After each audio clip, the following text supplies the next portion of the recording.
I had a lesson very early in life about racism. I learned that to be black was to be shit, you know, not second rate, not fifth rate, just nothing. I grew up in a town where blacks walked on the one side of the street and whites walked on the other.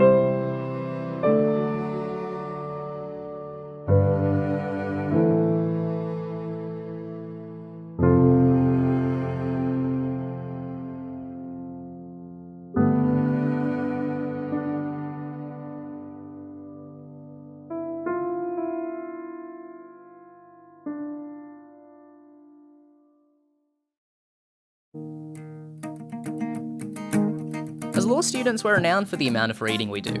Stats, cases, and stories about the history of this nation, and in particular the state of our First Peoples. As 10 students from the University of New South Wales, we're embarking on a journey 7 hours outside of Sydney. A journey to bring to life what we've read about but never seen. What do we expect to find out here? Cultural awareness? A solution to all the social and structural problems? Another experience to jot down onto a resume? To be honest, we don't know. But it'll be a journey like no other. A journey of understanding, learning, respect. Welcome to Wiradjuri country.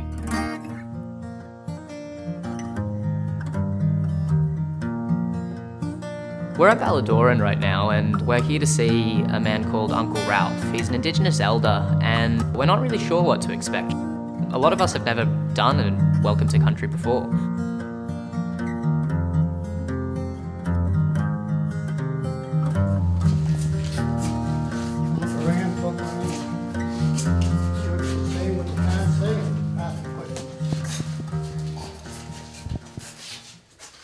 But see this here, this is some of the conditions the Aboriginal people had and didn't have.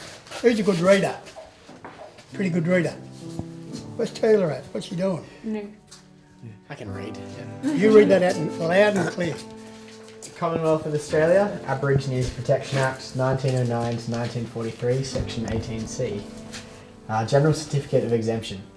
There's a photograph, and this document entitles the bearer, Joseph Edwards, to leave the reservation or mission in which they live to go to work. Additional benefits include walk freely through town without being arrested. Note, curfews apply. Enter a shop or hotel. You may or may not be served at proprietor's discretion. Special conditions apply. In order to gain this exemption certificate, the following must be strictly adhered to. Speaking a native language is prohibited. Engaging in dance, rituals, native customs prohibited. Associating with fellow Indigenous people, including family, prohibited. Assimilate into the wider community. If all conditions are met with and satisfactorily upheld, you may also be eligible to live in town unsupervised. Note, strictly segregated housing areas. This is your chance to be free of the Aborigines Protection Act and live like a white man. It's in bold. Dated the 10th day of March, 1951. Issued by the chairman of the Aborigines Welfare Board. Pretty bad, wasn't it? So for that man to be white, he had to give up all his cultural stuff, even his families. So in his life, he wasn't black and he wasn't white. So it's pretty bad for him. To try and gain something, to lose something. He never gained nothing.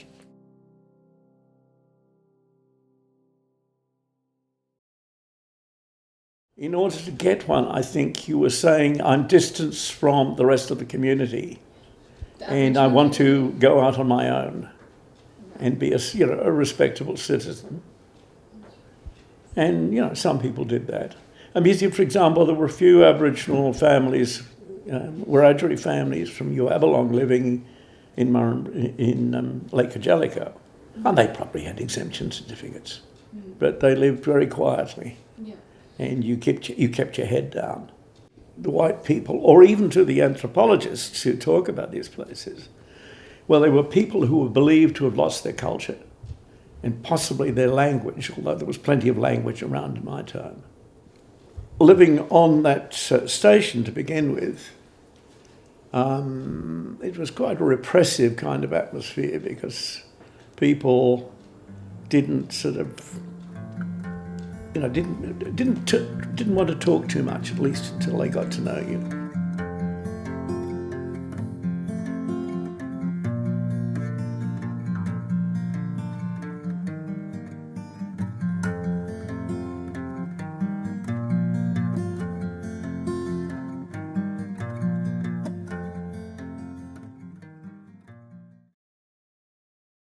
First thing we did when we arrived in Dubbo is we went out to Balladoran, which is a property just outside of Dubbo. Yeah. And we were welcomed to country by one of the local tribes here. And it was a pretty special experience. Essentially, we looked around the property, which had been owned by the tribe for a number of years, a number of decades. And one of the uncles there told us a bit of the story about the community and how it developed over the past few years. And then essentially gave us a little insight into the culture and the traditions. And they showed us around their property where they have a lot of the young Indigenous kids who come and live there with them, after school and before school, and so they showed us a little bit about their culture and how they bring up the kids and essentially sort of their journey over the last 50 years as a community and how it's changed and how the dynamic works now and some of the programs that they run. And I've never actually had a welcome to country before, so it was a good first time experience for me. It was great to sort of learn about the community there and the histories and traditions of the people and how they approach the land and the issues around the land. It's really fascinating for me. I think for me personally, what I took away from it was the actual importance of the culture. I think I didn't quite realise how essential their culture is actually to them, or especially for the young kids, in staying away from crime. The background, the history, we all saw is that it's culture where before their language got almost wiped out, where they were punished for even trying to practice anything of their culture. That sort of thing has never been implemented on me, so I can't pretend that I've had the same sort of experience.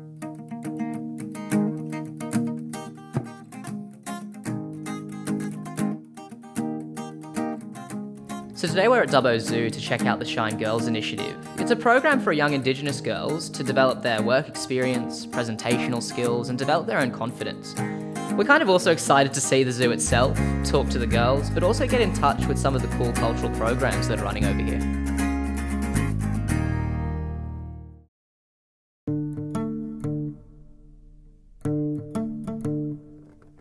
The most significant thing was that the girls made a painting to show how they're connected and how they are related to one another. So the circle they had on the outside showed themselves, and they connected themselves to one central object to show that there may be differences, but they have one goal, that is to improve their lives and to improve their well-being. It was quite symbolic of their connection with each other and the whole process of kind of starting. I think it's a 12-week program, so starting from week 1 to week 12 and sort of getting to know each other a bit better and learning a bit more about their culture and traditions and spending a bit of time at the zoo and learning about the animals. They talked about shame and they talked about sort of being a bit embarrassed about themselves, and I think maybe that's because they feel like they're expected to feel that, or they're expected to sort of have a little bit of embarrassment, or as people from the city, we have low expectations of country Indigenous folk. I don't know, I think maybe, that we have a stigma against them, that we think that they're not destined for much, that they're never going to leave their towns and things like that. I interviewed a girl named Reid who sort of shed some light about the process that she was involved in and how the Shine program really allowed her to gain confidence. She sort of said that she was a bit ashamed at the beginning of being sent off to the program, but sort of by week 8 or week 9 she really sort of felt bond with not just her fellow students but also the mentors and the volunteers are there to help them, and that relationship was really nice to see.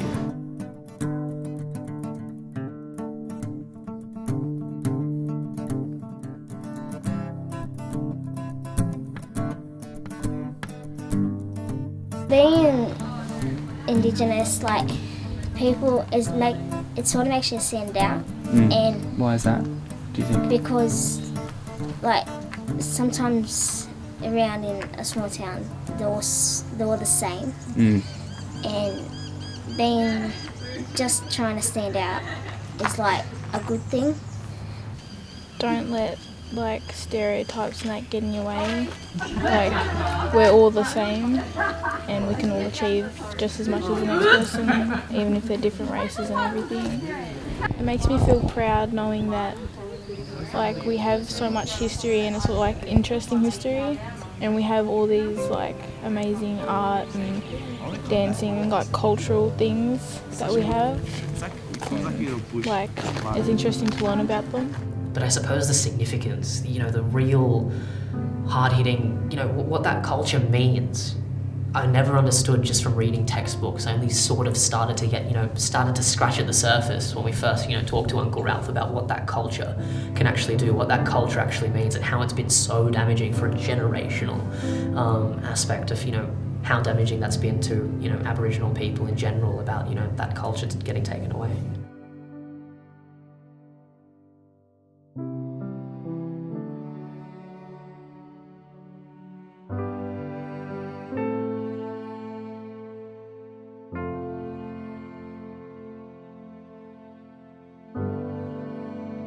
The fact that you can talk to girls who know domestic violence and, sort of death and serious issues like that, that in Sydney you never engage with the justice system, and you never really get those hands-on experiences with such intense issues in the criminal system, and yet these girls, you come out and talk to them and they all know that by the age of 10 or 15.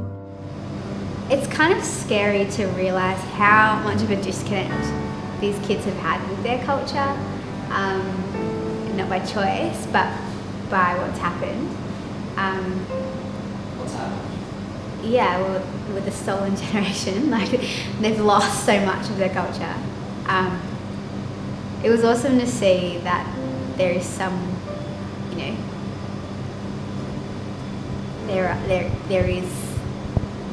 there are some things happening to kind of reconnect. I don't know. I can't really express, like, there's so much lost, and that's still kind of evident in, like how they're going about it, I guess. But it is cool to see them, reconnecting, but there is so much lost, and so there's like loss and happiness in the same experience, I think.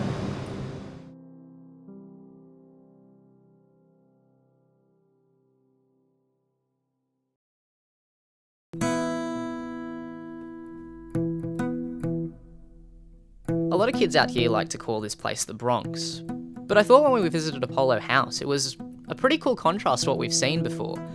We saw a whole bunch of colour, a lot of energy, and a lot of just smiles from a lot of kids that are at Apollo House. I mean, we got to do some colouring in with them, played a bit of sport, handball, basketball, cricket, and got thoroughly beaten in all of that. But it was a really nice experience to kind of be part of what Apollo House is, a supportive network for a whole bunch of different kids from a whole bunch of different backgrounds. And it's really nice to see the sorts of initiatives that are out there helping out kids who are in need, and I think that was a very special experience for all of us. Yeah, so I was on a personal journey myself. I finished school in 2010. 2011, I had in my mindset I was going to the Goulburn, do a police academy, and I did get accepted, and I was just like, nah, I'm not going to be ready. And so I just thought I'll get a bit of knowledge in the community, and I just sort of just shopped around a little bit, and then I got a phone call off one of my strong mentors, Jason, and he rang me up and he said, might have a job for you, mate. So yeah, come up. And what was missing in the police force that you got from Apollo House, do you think? I guess community knowledge. And you don't sort of get the joy, like, sort of gives you a buzz being around all these kids and that, and yeah. And what about, you mentioned yesterday you got Young Citizen of the Year, and I know you don't want to toot your own horn too much, but what can you tell us about that? Yeah, so that sort of just went under the radar, I just got a phone call the day before they were doing the ceremony. Said, can you get down here? Yeah, get down here and get this an award. I said, what was it for? And they said, Young Citizen. I was like, wow. So got down there and I had to act excited, again when I got it, which I was, so it's good. Yeah. And it was good, being able to just express some feelings too when I was up there, just talk about Indigenous culture as well. You know what it means to see an Indigenous person get it too. So Yeah. you know, it just shows that these people, you know, like anyone can do it. The community is trying to move away from this idea of being just because you're Aboriginal, that means you can't succeed. And it's trying to circuit break that idea to being like, you are Aboriginal, therefore you will be successful. You know, you can do it. Anyone can do it. We're all in the same boat here. So I think this community's got a bright future. I think the government's on board. You know, they've got the right vision. The best thing they can do is just have community consultations. So, you know, keep the community involved. Keep them ahead of what's happening, you know, like, and just show them that they care. The real challenge, I suppose, is to have the community with you. Okay. And, you know, even though you feel that you're doing some good things, there's other things that community can challenge you with. You know, where you could be doing other things a bit better too. So you're always working or evolving to try and do as much as you can in the role. You can perceive it as negative feedback, but it's a positive too. I think you can only grow or get better in the role itself. So you know, and doing this type of thing, what we're doing now, also, you know, helps you grow too. Look for another day, I guess. Wait for another day. Another opportunity will come. You know, it's okay to be let down. It's okay to rise again. You know what I mean? It's it's just how far. I don't know. You just keep moving on, I guess. I think you feel a little emotionally exhausted. It's been a long day, but it's been a super rewarding day. to be honest, I'm wrecked. It's been a long couple of days, and today particularly, I think, was a big day for us. It's been a really long day. It's been really, really real. It's been a really real day, Khushaal. It's been a really real day. How are you feeling at the moment? I'm feeling more positive than I was after some of the activities, but still just kind of, feeling the weight of what we've seen and all the stuff we've heard. A little bit more peppy after a couple of wines, which I think were required. That's why we picked a motel right next to the Bottle Mart. No, pretty drained after the day actually, even though there was only a few activities that we did. It's pretty emotionally taxing at different points. Yeah. But feeling What was pretty... the most emotionally taxing activity that we did today? I think it was actually the Apollo house, the final thing which we did. A lot of the houses were pretty drab, and I think adding to that environment was the fact that a lot of them were boarded up. And then the contrast of the Apollo house is it was this bright and colourful little gem in the centre.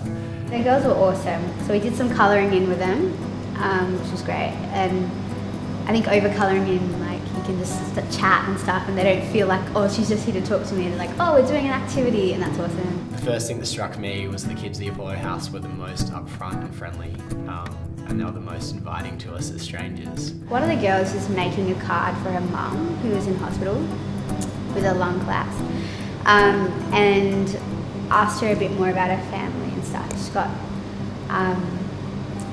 siblings. She kind of she had to name them or to count them. She had 9, and then another kid that they'd taken on because another kid that kid's mum had died.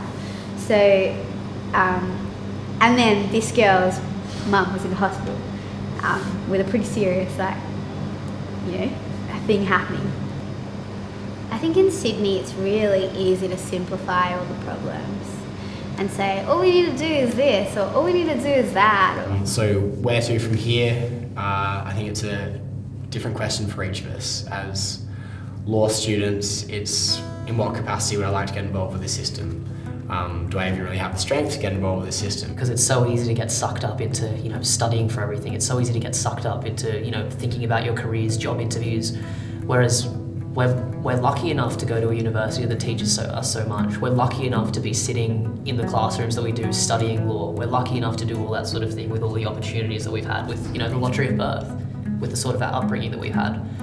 There are issues out there that we have the power to, make a difference. And that's something that's pretty empowering, but we need to put it out there. and I feel like that's our responsibility. I think there's definitely a bit of a disconnect maybe between the issues we discuss in class and the sort of things we might feel are important and the sort of social issues that are actually affecting people in real life and the things that are affecting people on the ground. There are a lot of social services which are being funded by the state government, but there's not much consistency. And we saw today that there isn't actually the resources to support programs that investigate domestic violence. In places like Apollo House, they had to take back their initiatives to combat domestic violence and to talk about domestic violence because there just wasn't the resources to follow it up. It's something that you see and you like, how can we change that? How can we sort of invest more resources into changing that sort of situation? Because no one wants to see kids go home to a violent home. You know, where do our responsibilities lie? Like, you know, why? Of course there are global issues, and those global issues are really important to solve. We all have a responsibility to solve that. But we always like to pretend that we're this lucky country, that we're really multicultural, that we're so on top of things, when the way we treat our Indigenous people is renowned all over the world as one of the worst ways we treat them. And if we can't resolve that in our own backyard, how can we pretend to be a global leader on all the other issues that face society today?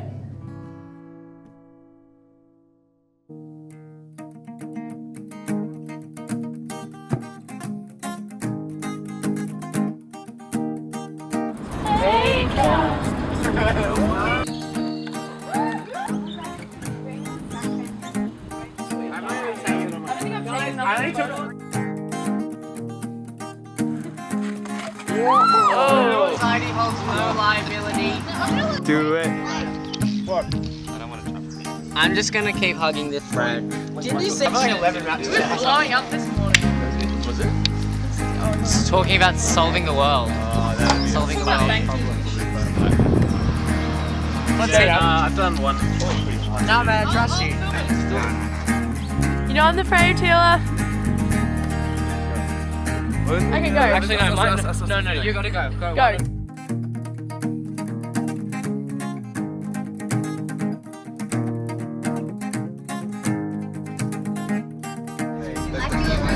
you really like that. Come on.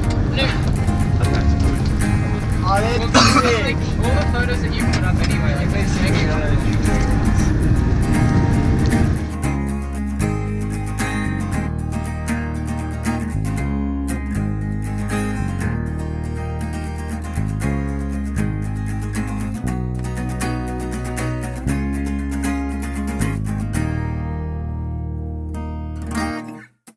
What's Bro Speak all about? Bro Speak is about like getting you to respect yourself and other people, and help you work in a team and conduct better. Sister Speak helps you achieve things in life and become what you want to be and like bring people together. I hope for Sister Speak to help me with my attitude towards schoolwork and other people. Yeah, attitude mostly. But it's a really good thing to do. Program. I came in here because of my actions and my attitude, and I'm looking forward to in the future how it takes me on, because I want to become a better person and change how I was, because this year wasn't a very good year I started off. And so throughout the program, I hope that it takes me through things and inspires me, changes my attitude towards things. Bro Speak, I reckon it's the best thing to come into a school. I wish Sister and Bro Speak, wish we had that when I was at school. Because I wasn't the best kid. I always mucked up. I used to wag. Used to go off the teachers just because I could, because there's no discipline. And if there was, I didn't take any knowledge of it. But this just tries to show the boys a bit of respect for themselves, respect for other people and their beliefs and things that they want to do. I was a real rebel. Thought that school wasn't going to help me. School wasn't what I needed right now. Like coming from losing mum and then coming back to school and everyone saying, "Oh, you okay, it kind of got in my face and peed me off. But I realised that they were only trying to help me. Then Sister Speak opened up this year. And I've realised how much Sister Speak has actually come to open me and give me a little bit of confidence and tell me to get out there and do things. and like don't doubt anything. Well, I was really silly in class and I just didn't respect other people. Yeah, I mean, how, in that sense, has Bro Speak helped you? Yeah, it has a lot. It's very good because all these talks have made me realise that this is just stupid, like me mucking up and shit. And coming from Sister Speak, when I first started Sister Speak, I was getting about 5 risks a day. I was in school suspension every 3rd day. Now to Sister Speak, I haven't been in school suspension for the last 6 months. I have not had 1 risk, so it has helped me. How do you feel about yourself? Like, I feel like I've had a big change. Like, I'm a responsible person now. I'm not a little kid that everyone used to look at me and be like, oh, look at Angela, she's going to be a real rebel, let's laugh at her. In small communities, you get those people who don't really care and think they have the right to say what they want about you. And have their opinion. But in my family, it's a pride thing. We don't care, we don't take racism. We won't take it, and we'll show off ourselves. We won't hold back, Like Teela said, you can't let your shit get in your face. You've got to get out and have a go before you say, no, I'm not doing it. And technically, like, if you want to do something, get out there and do it. Don't sit around and say, oh, I can't do it, if you haven't tried. Richard Walsh, UFC fighter, he came here and he told us about following your dreams and just, if nobody reckons you can do it, just no matter what, if it's your dream, go ahead and do it. I always promised my mum that I'd be the first and last one to go through school out of the whole 8 of us. So far, I'm the first one that's gone the furthest. Always knew that mum's up there smiling at me, telling me, get out of bed, get up, go to school, do what you've got to do. When I leave school, I want to go to uni and become a personal trainer. Yeah, I want to go to uni too, but just the opportunities, I'm not really sure. If there was some advice you could give yourself before you got into the Bro Speak program, what would it be? Probably don't muck up. Listen to your teachers because they know what they're talking about, and other people. Yeah. Do you think Bro Speak and and programs like it should happen at other schools? Yeah, they should. It's very helpful. We're just here with your girls at the Shine Girl program. Sister Shine program. Can you just tell us a bit about it and how it started off? Well, it's basically to get these girls to have a bit of respect for themselves and to show the girls that there's other things out there. You don't have to be a statistic and stay in a small town and become a pregnant, teenage mum and all the rest. And we show them different career paths they can go down, different ways to manage their anger and stuff like that. And we're sort of the go-to people they come to if they're having an issue. Issues would be no self-esteem. They tend to have an attitude that they can't achieve because they live in Trangior. Yeah. You don't do anything, you just do nothing, have children, and that's about it. And the reports we're getting back from the teachers and stuff are really good. Like, some of them have just done complete changes. The trend is to put yourself down. Yeah. And our thing is to make them better, make them think better of themselves and to be better people. Yeah.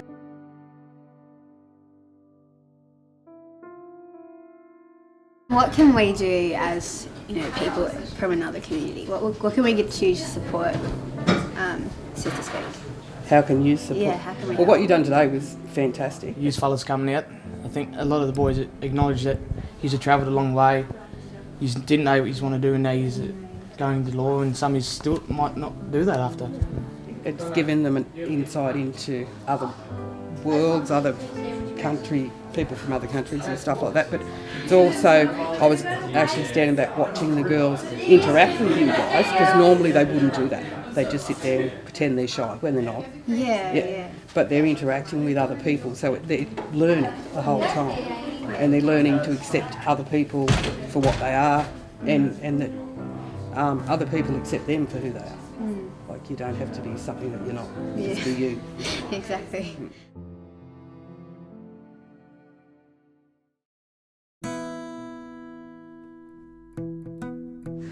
Hey Michael, how's it been so far being a film crew? It's been exciting, rewarding, and absolutely exhausting. This is like definitely a different experience. I feel like it's a lot less formal, which is nice. It's quite like, let's take shots on the go, let's do different things. The exhausting part is probably just getting there before everyone else, having to set everything up, carrying things, and then being there last after everyone else has left and trying to catch up and get on the bus before they leave. There's a passionate subject to talk about. There's something I can show and reveal. So as one of the filmmakers, it would be my job to tell the story from the Law Society's point of view. Inspire and engender an interest to actually do something about those. And I think it's so important that more people come and set up activity groups and set up community groups like the one we went to out in the farm or the one we went to at Apollo House. It's really changes your perspective on it because, I mean, I've learned a lot about it at law school. I've learned about the statistics of criminal law, but to hear about it through like first-person experience is really different. All right, audio's recording. Audio's that's also on recording. All right, audio recording. Okay. Cameras rolling. Camera's rolling. Yeah. I'm gonna start on 3. 1, 2, 3. Alright guys, we have come towards pretty much at the end of the road for our trip to Dubbo. And your final group interview as the volunteer crew. How are you feeling? Yeah, it's been a really good crew. It's been a really good dynamic and everyone's really willing to learn and think of solutions, and it's been really inspiring, actually. I really loved Sister Speak. They have this group with each other where they can talk about their problems and their issues and find solutions together. It was really cool as well. We had one particular girl who was sort of the example for the group who had overcome that sort of, like, she came into high school being quite the rebel and sort of like really not thinking school was cool at all. And to see her being able to contribute to the group and being like, I've changed a lot of that even in just a few weeks of this program. I've been able to see that education is actually really important. The main thing was that many of those individuals in that Bro Speak program didn't know the opportunities that are available to them. So when we said that there are some sporting scholarships available at University of New South Wales and University of Sydney, and also like not sporting scholarships, like musical scholarships, leadership scholarships, scholarships in rural areas that can help them to go to law or any field that they like. Coming out here has given me some more optimism and a bit of hope. And primarily that's because I've met a few people who aren't driven by anything else other than compassion and care for their community and a sense that they actually have an obligation to other people. You can feel a little bit lost and alone when you're trying to do something good. And so coming out here has given me a little bit more optimism that there are other people who also are fighting the good fight, essentially. What TV show we watched last night? What did we have what did we do last night? What mark did we get? Do we do our readings? That's like the most things we talk about. And then these conversations we had with these like 10 people was like, actually we talked about most like issues and it showed like how we could respectfully freely talk about the issues we really care about. And that's been massive for me, I think. And I'll hopefully try to take back that continued optimism to Sydney outside of this environment as well. We might do a follow-up 10 years down the track to see how you are. Yeah. Corporate lawyer ripping off the kids. Tackle number 2. All right. I've gone from despairing and looking at the problems and being like, how can we actually fix this? Like, there's no way to fix this. There's no possible thing that we can do. To coming out the other end and being like, there are solutions. People have changed things in the past and we can do something. And I think I definitely had these expectations that I was going to learn a lot, and I think I have. I've been exposed to situations that I wouldn't normally be exposed to, and met people and seen things and listened to people, particularly listened to stories that I wouldn't normally have the opportunity to hear firsthand, I think. It's been tiring, it's been exhausting, and it's been emotional at times. It's been a lot of fun, and I think there's been down moments too, but I think that's what's made it so good. So yeah, I've had a great time. Oh, the question was, should we continue doing stuff like this? That's a good question. And the answer is yes.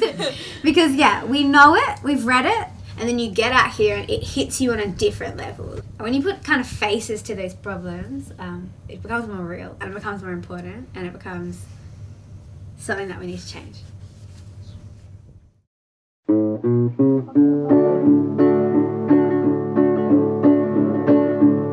Well, I was born in the scrubbing of my mind, on the river called the Barcoo.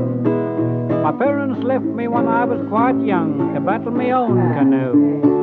They took me along a Yindyamarra station with a stock whip that tanned my hide. They threw me in the saddle of a bucking horse, that's how I learned to ride. Yes, I'm tall, dark and lean, every place I've been, the white man calls me Jack.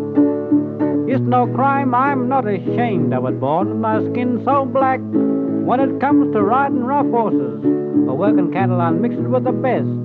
In the land where the crow flies backwards, and the pelican builds his nest. Now I knocked about a lot of places, in this land called the Great Outback. Many times I drove a herd of cattle, along the Wursville track. With the mosquitoes and flies they torment you, and the sun beating down so hot. You may think it's a hell of a place, but to me it means a lot. Yes, I'm tall, dark and lean, every place I've been, the white man calls me Jack. It's no crime, I'm not ashamed, I was born with my skin so black. When it comes to riding rough horses, or working cattle, I'm mixed with the best. In the land where the crow flies backwards. I remember being in the hospital and waking up about 9:30, 10 o'clock at night because some farmer guy had been out clearing timber or something, had an accident with his chainsaw and cut himself to pieces. He was all ready to get the blood transfusions until he inquired who it was. It was an old black man. He wasn't just black, I think he was a full blood. I remember the guy almost getting out of bed. Because he didn't want this black fella's blood in him. 10 minutes later they put the curtains around it. And he's a memory, and I was a young kid and that's the kind of racism I've grown up with, so you can say that stuff and it can scar you, or you can desire a better day, and yeah, I'm looking for a brand new day. Another trend that you have is the scourge of drugs. The issue of ice coming into communities, that's the main thing. It's very sad, very tragic for us. We've got to really have a look at ourselves and what we're doing and how we're bringing up our kids, and we've got to see and an honest conversation about whether or not we're giving them the best possible chances. It is very depressing when you're seeing a lot of children being incarcerated, and that rate's going up. Culture is often held up as the great saviour of Aboriginal people. In Alice Springs, for example, where they got all the culture under the sun, at one time they also had the highest murder rate per capita on the planet. So culture don't save it. What it is a thing of the spirit, of the heart, and Aboriginal people, we need to get back to who we are, and you know who we are. We care and share people. We're not gangsters from the south side of some American city, we're not yo-broing each other and all this. We're from the riverbank, we can be just like anybody else. But when you're constantly putting people down and demonising people, the way the media does in this country, the way the government does, the way the system does, then people are going to act out of that. And often, they're acting out of a reality that says you ain't nothing. Well, we're going to start saying to each other too, Aboriginal people, you are something. You do right. You matter to me.